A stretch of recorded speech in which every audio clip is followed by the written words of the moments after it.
इस कहानी का खुलासा आप सुन लीजिए। तभी एक दिन आबी ने किचन में बर्तन धोते हुए सामने मेहर माँ पर निगाह की, जो अपने चाचू वलीद की गोद में बैठी कार्टून देख रही थी। पहले तो आबी ने मुस्कुराते मेहर को देखा, फिर कोई चीज़ उसे बेचैन करने लगी। तभी वो काम से हाथ रोक के खड़ी वलीद को देखने लगी, जो अपना हाथ मेहर माँ के बालों में फेरते कभी गर्दन की तरफ ले जाता तो कभी कमर पे फेरने लगता। ये देखती आबी के बदन में कोई बिच्छू डंक मारने लगा था। तकरीबन भागती हुई लाउंज में पहुंची और फ़ौरन से मेहर को वलीद से छीना। आप गिने के अचानक से यूँ आ जाने पर वलीद घबरा गया था।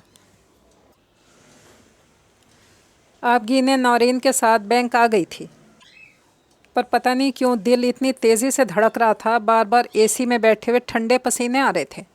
अपना लॉकर खोलते हुए 2 दफ़ा तो चाबियां हाथ से छूट गई थी। आप भी घर पहुंचते ही अपनी सास के कमरे की तरफ भागी। मेहर माँ, मेहर माँ, आप गिने आवाज़ देते जैसे एंटर हुई। बेड बिल्कुल खाली था। अम्मी, मेहर कहाँ है? अभी तो यहीं सो रही थी, शायद जाग गई हो, तुम्हें देखने कमरे से बाहर निकली हो। अपनी सास की बात मुकम्मल होते ही आप भी बाहर की जानिब दौड़ी, पर घर क्या पूरी गली छान डाली, पर मेहर माँ का नामो निशान नहीं मिला। अस्सलामुअलैकुम, आप सबको खुश आमदीद।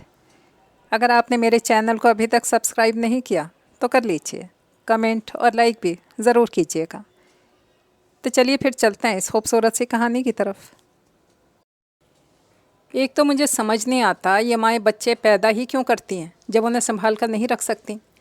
हैदराबाद के इलाके में हुई बच्ची के साथ ज़्यादती की खबर आग की तरह फैल चुकी थी, जहां सोशल मीडिया पर हर शख्स अपनी राय दिल खोल कर दे रहा था। उसके नीचे अगला कमेंट कुछ यूँ था, जिसने भी ज़्यादती की उसके साथ ऐसे माँ बाप को भी कुछ सज़ा दें जो अपने बच्चों को दूसरों के लिए तड़ने वाला बना देते हैं।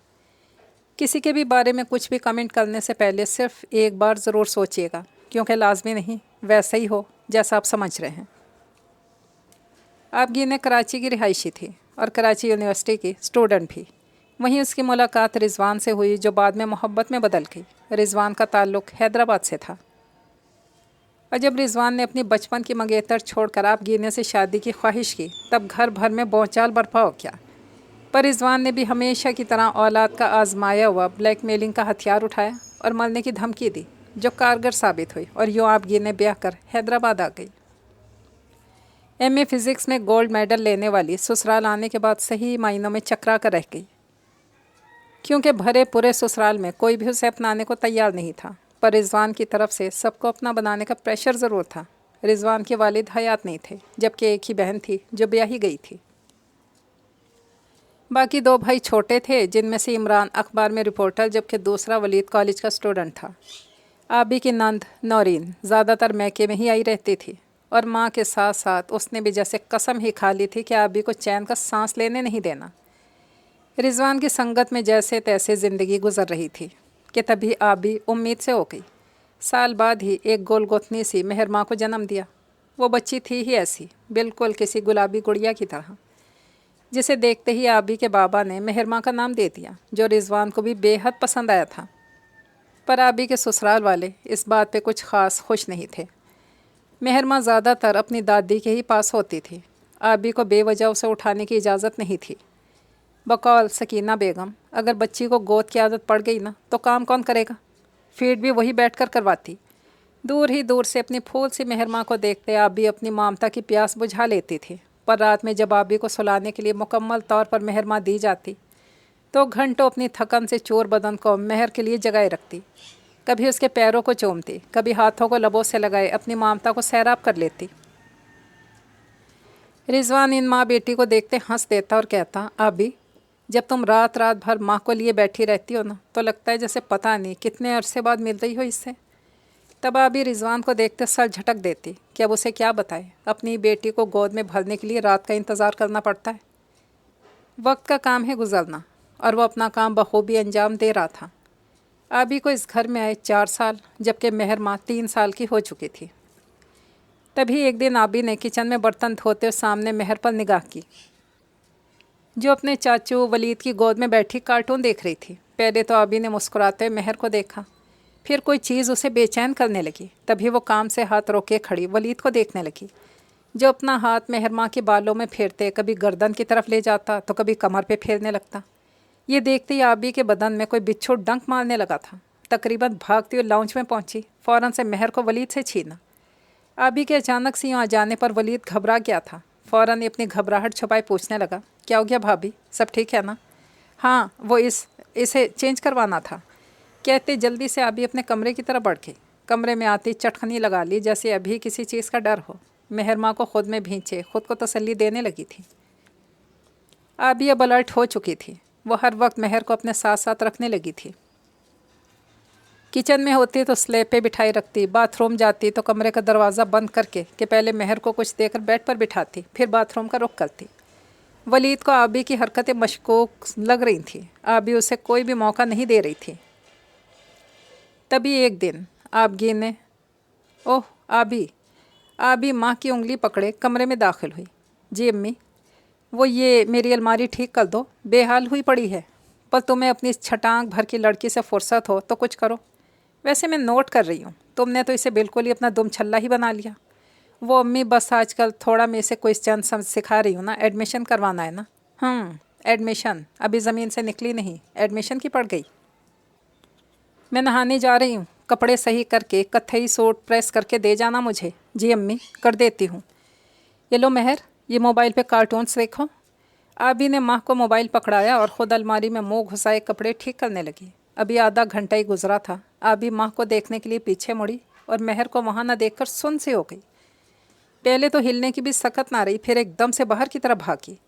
मेहर लाउंज में काउच पर सो रही थी और सामने दूसरे काउच पर बैठा वलीद राल टपकाती हुई नज़रों से मेहर को घूर रहा था।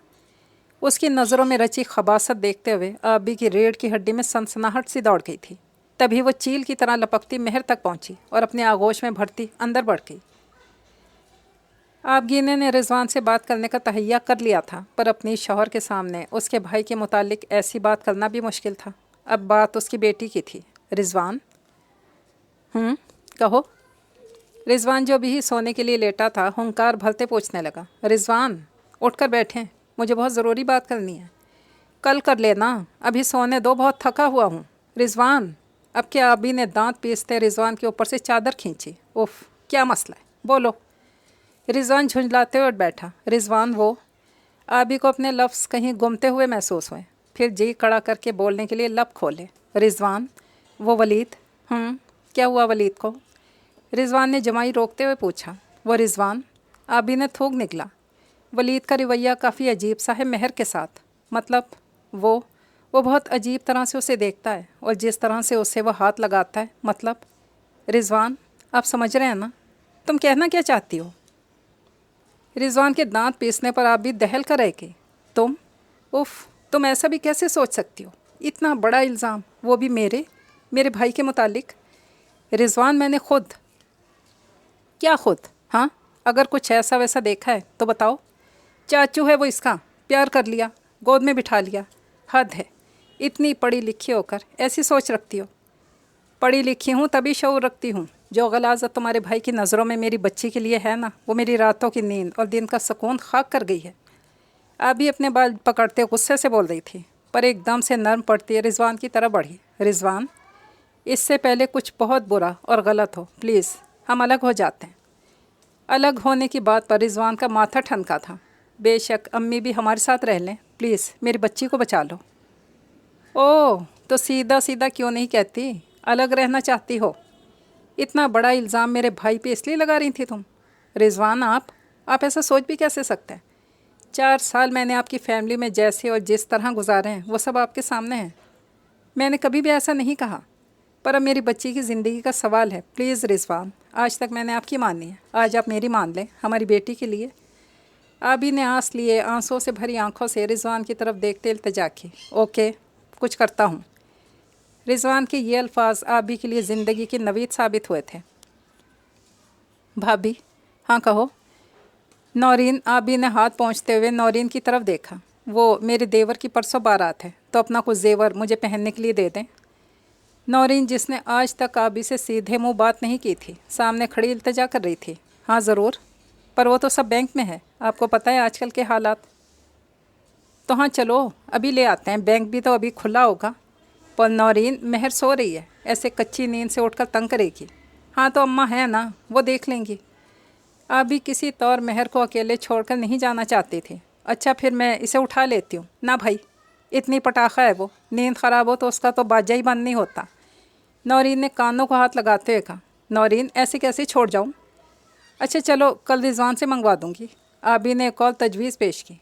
कल तो हफ्ता है, बैंक बंद होगा, और अगर नहीं देना तो साफ साफ कहो, बहाने क्यों बना रही हो? नहीं नौरीन, बस बस रहने दो, अपने पास रखो, मुझे नहीं चाहिए। गज़ब खुदा का, पहली बार कुछ मांगा है और तुम हो के? नौरीन हाथ हिलाते बोलती हुई आगे बढ़ रही थी। अच्छा रुको तो नौरीन, ठीक है चलो, महर को अम्मी के कमरे में लिटा देती हूँ। अभी नौरीन के साथ बैंक आ गई थी, पर पता नहीं क्यों दिल इतनी तेज़ी से धड़क रहा था। बार बार एसी में बैठे ठंडे पसीने आ रहे थे, और अपना लॉकर खोलते हुए 2 दफ़ा तो चाबियाँ ही हाथ से छूट गई थी।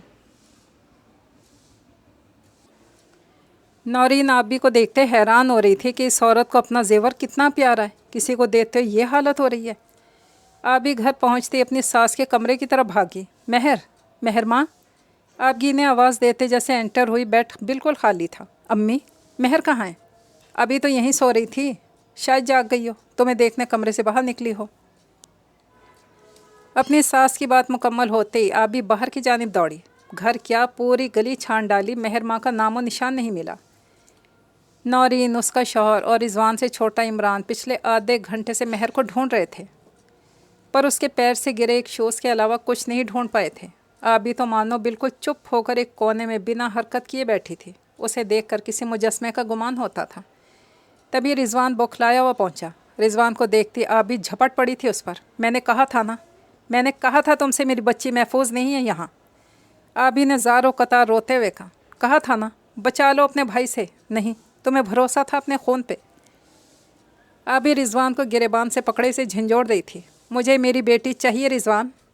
अगर वो ना मिली ना, तो मैं तुम समेत इस घर को आग लगा दूंगी। रिजवान, ये क्या बकवास कर रही है? तुम्हारी बीवी क्या इल्ज़ाम लगा रही है मेरे बच्चे पर? इल्ज़ाम नहीं लगा रही, सच कह रही हूँ। आज इस घर में पहली बार आबी की इस कदर ऊंची आवाज़ सुनी गई थी। और अगर झूठ बोल रही हूँ तो कहाँ है आपका बेटा? बुलाएं इसे, बुलाएं ना। वो तो महर के गुमने से आधा घंटा पहले आया था, बोल रहा था कि अपने दोस्तों के साथ कराची जा रहा है। तब तो महर सो रही थी मेरे कमरे में। एक बार फिर वलीद सबकी नज़रों में सुरखरू हो गया था। रिजवान, आप वलीद को फ़ोन मिलाएं, मेरा दिल कह रहा है वो उसी के पास है। प्लीज़ रिजवान। आबी को बिलखता देखकर वलीद को कॉल मिलाई कि उसका नंबर बंद आ रहा था। उसका तो नंबर ही बंद है। देखा, वही ले गया मेरी बच्ची। हाय मेरी महर। रिजवान, देख इसे चुप करवा ले, नहीं तो मैं भूल जाऊंगी कि इसकी बच्ची लापता है। आप भी अब बस करो, हम ढूंढ रहे हैं, हम ढूंढ लेंगे उसे। राशिद भाई चलें, पुलिस स्टेशन चलते हैं। हाँ जाएं, और उन्हें कहें कि वलीद को ढूंढें। आबी ने चिल्लाते हुए फिर से वलीद का नाम लिया। अब की बार रिजवान गुस्से से आबी की जानिब बढ़ा और बाजू से दबोचता साइड पर ले आया। तुम अपनी बकवास बंद करो, अब एक लफ्ज़ और ना निकालना। वो मेरा भाई है, मेरा खून है, जिस पर तुम इतनी बड़ी तोहमत लगा रही हो। पर रिजवान, महर भी तो आपका खून है, औलाद है आपकी। हाँ औलाद है मेरी, और मैं ढूंढ लूँगा उसे। रिजवान, आप मेरी बात मानें और वलीद को ढूंढें, मुझे पूरा यकीन है। बस आबी, बहुत हुआ, अब एक लफ्ज़ भी और निकाला, खड़े खड़े तलाक दे दूँगा, समझी? वलीद को गए 2 दिन हो गए थे, और बकौल सब घर वालों के कि वो घूमने फिरने गया था, और ऐसा गया था कि किसी से कोई कांटेक्ट ही नहीं किया था। महर माँ को गुम हुए 2 दिन हो गए थे, और साथ ही आबी की हालत बहुत ख़राब थी। उसे गशी के दौरे पड़ने लगे थे। आबी के अम्मी अब्बू भी उधर ही आ गए थे। रिजवान, जी अंकल। बच्चे, मैं एक बात करना चाहता हूँ, अगर तुम बुरा ना मानो तो। जी अंकल, कहिए। बेटे, अगर आप भी इतनी श्योर है तो यकीनन उसने ऐसा कुछ देखा होगा। इतनी बड़ी बात को इतनी आसानी से नहीं कह सकता। वो माँ है उसकी, तुम एक बार उसको सुनो तो सही। और ये भी देखो, वो भी तब से घर नहीं आया और नंबर भी बंद है उसका। पर अंकल, वो मेरा भाई है, पूरी ज़िंदगी साथ रहा है, उसका करैक्टर बिल्कुल साफ़ है, उसका तो कभी किसी लड़की से भी कोई चक्कर नहीं रहा, मैं कैसे मान लूँ? पर बेटा, जब इंसान की आंखों पे हवीस की पट्टी बनती है ना, उसे बिल्कुल अंधा कर देती है। अभी उनकी बात मुकम्मल भी नहीं हुई थी कि इमरान अंदर दाखिल हुआ। भाई। हाँ इमरान, कुछ पता चला? भाई, वो मेरा एक दोस्त मिला है, जिसका कहना है कि उसने वलीद को लास्ट टाइम कहीं बौखलाए हुए जाते हुए देखा था। और क्या इमरान? اور وہ کہہ رہا تھا کہ مہر ماں اس کی گود میں تھی۔ کیا؟ اب رضوان کے صحیح معنوں میں 14 طبق روشن ہوئے تھے۔ پولیس ولید کو ہر جگہ ڈھونڈ رہی تھی کہ تبھی 5 روز بعد مہر کی لاش ملی، اور یہ خبر آبی پہ بجلی بند کر گری، جسے سنتی اپنے حواس کھو بیٹھی۔ مہر کی لاش جسے آوارہ کتے بھموڑ رہے تھے، کچرا کنڈی سے پولیس کو ملی تھی۔ خوبصورت سی شہزادیوں جیسی مہر ماں کی ایسی حالت دیکھ کر ہر آنکھ اشکبار تھی۔ پوسٹ مارٹم کی رپورٹ کے مطابق زیادتی کے بعد گلا گھونٹ کر 3 دن قبل ہی قتل کر دیا گیا تھا۔ آبی میرے بچے! فرح نے آبگینے کے منہ میں نوالا ڈالنا چاہا۔ امی شش، میری مہر سو رہی ہے، یہ دیکھیں، سو رہی ہے میری ماں۔ آبی میری جان، ہوش کرو۔ آبی نے منہ پہ انگلی رکھتے ہوئے خاموش رہنے کو کہا۔ آہستہ بولیں، آپ کو تو پتہ ہے نا، نیند میں جاگ جائے تو بہت روتی ہے، اور اپنی مہر کو روتا میں نہیں دیکھ سکتی امی۔ آبی نے مہر کی گڑیا سینے سے لگائے ہوئے کہا۔ مہر میری گڑیا۔ آبی نے گود میں اٹھائی گڑیا کو چٹا چٹ پیار کیا۔ میں تمہیں بچا لوں گی میری شہزادی، میں تم سے سب سے چھپا لوں گی، سب سے چھپا لوں گی۔ آبی کے ایسی حالت پر جو بھی اسے دیکھتا اپنے بہتے آنسوؤں کو نہ روک پاتا۔ کاٹوں تو کیسے کاٹوں زندگی نگوڑی، تیرے بنا ہے بھوکی ممتا کی جھولی، تیرے بنا ہے بھوکی ممتا کی جھولی۔ یہ کہانی تو پہنچی اپنے اختتام تک۔ اجازت چاہتی ہوں، دعا میں یاد رکھیے گا۔ اللہ حافظ۔